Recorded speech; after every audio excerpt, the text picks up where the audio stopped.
করুন প্লিজ।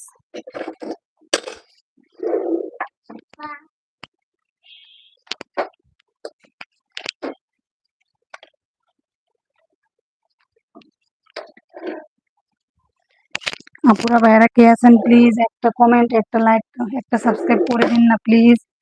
আলিফের জন্য, ছোট্ট আলিফের জন্য, আপনাদের ছোট্ট আলিফের জন্য একটা লাইক, কমেন্ট, শেয়ার তো হতেই পারে, সাবস্ক্রাইব।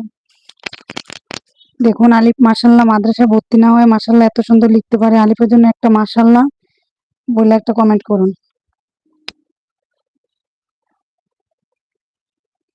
ফাঁকও ভিডিও আনে বাবা, এত বড় বড় কেন? ওই সাইডে তো লিখতে পারতো তুমি, কোপটা ওই পাশে লিখতে পারবো, ওই সাইডে ফাঁকা রয়েছে না, সুন্দর করে লিখো। কে আমার সাথে যুক্ত আছেন প্লিজ একটা সাবস্ক্রাইব করে দিন আপু না ভাইয়া প্লিজ।